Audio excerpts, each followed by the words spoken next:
Bonjour, je m'appelle Mohamed, mais vous pouvez m'appeler Momo. Pendant ce temps de ma vie, je pensais que j'avais 10 ans, mais en réalité, j'avais 14 ans. Je expliquerai plus tard. Madame Rosa est la femme qui m'a levé. Quand elle était jeune, elle était prostituée, mais quand je la connais, elle était grosse, vieille et juive.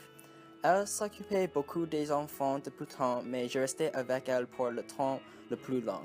J'étais son favori toujours. Les autres enfants et moi, nous nous amusons quand nous avons fait une farce à Madame Rosa. Nous avons sonné la porte et puis nous avons couru. Chaque fois, elle pensait que c'était la police à sa porte. Car elle vivait pendant l'Holocauste, elle avait peur toujours. Mais elle se sentait mal, elle regardait la photo de Hitler qui était dans sa table de nuit. Quelquefois, Madame Rosa écrivait les lettres pour Monsieur Nathan Emmené. C'était un peu bizarre parce qu'il est une adulte. Il est proxénète. Il semblait qu'il a beaucoup d'argent. Il portait un costume en soie rose avec une chemise rose. La cravate était rose aussi et cette tenue le rendait remarquable. Il prenait 2 gardes de corps avec lui. Je n'aime pas l'homme. Il me prenait sur les genoux et il me disait qu'il avait un petit garçon qui avait mon âge. Les lions sont mon animal favori. Je rêvais des lions dans mes rêves. Le lion protégeait ses enfants. Quand je disais cela à Madame Rosa, elle a répondu que les lions sont violents. Il était intéressant que nous avions des pensées différentes avec ces lions. Un ami que j'avais à l'époque était un parapluie nommé Arthur. En effet, il était le plus grand et meilleur ami. Il avait une tête qui était un chiffon vert. J'ai pris Arthur autour de la ville et à marcher avec lui. J'ai amené Monsieur Ndam D pour me prêter des vêtements pour mon parapluie. Nadine est la femme blonde que je suis rencontrée à la salle de doublage où elle travaillait. Elle était très gentille et elle m'a traité comme ses propres enfants. Elle toujours m'achetait la glace. La deuxième fois que je l'ai vue, elle m'a amenée à son mari qui est un psychologue. Puis, je vais parler de Madame Lola. Elle habitait au 4e et elle venait souvent pour donner un coup de main. Elle était assez jeune et elle était très sympathique. Elle toujours nous donne les nourritures comme les chocolats, l'argent et les autres cadeaux.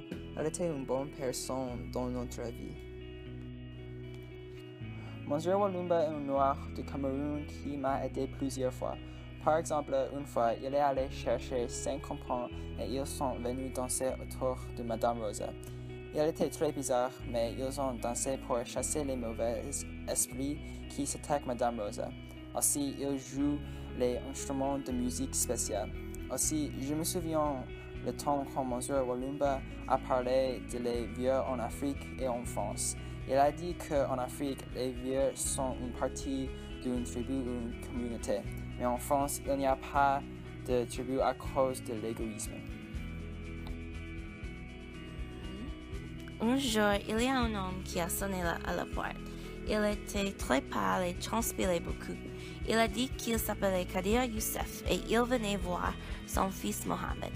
Je ne savais pas ce que je devrais faire, mais Madame Rosa a dit un mensonge. Elle a dit que moi était moi et qu'elle s'occupait de son fils comme un juif enfant. Monsieur Youssef est devenu si fâché qu'il avait une crise cardiaque. Il est mort. J'ai appris que mon père a tué ma mère et il était dans un hôpital psychiatrique depuis 10 ans.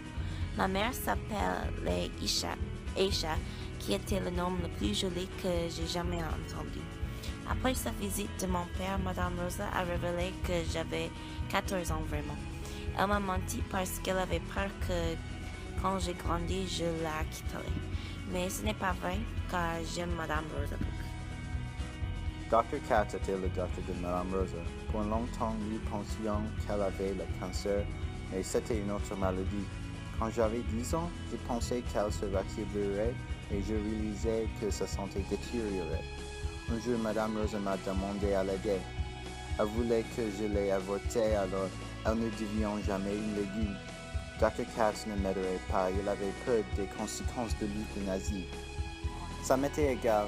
Je seulement voulais aider Madame Rosa. Dr. Katz ne fait pas attention aux exigences de Madame Rosa.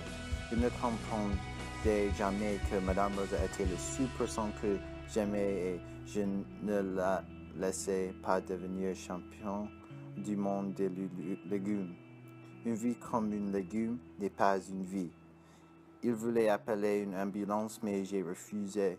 J'avais besoin de protéger Madame Rosa. Finalement, je l'ai menti. J'ai dit que la famille de Madame Rosa arrivait pour chercher Madame Rosa, alors elle pouvait mourir à Israël. Après cela, c'était quand Madame est morte. Je l'ai amené son trou juif. Après quelques jours, elle est morte, mais ça m'est égal. Je l'aimais même sans respirer. Je restais dans son trou juif pour 3 semaines. Chaque jour, je se maquillais comme elle aimait et j'utilisais le parfum. Je suis sorti 4 fois pour acheter l'eau de parfum. Quand les gens nous en cherchent à cause de l'odeur, ils m'emmènent à l'hôpital dans une ambulance. Ce que j'ai appris pendant ce temps est que l'amour est la plus importante chose et il faut aimer pendant sa vie. Merci pour entendre mon histoire.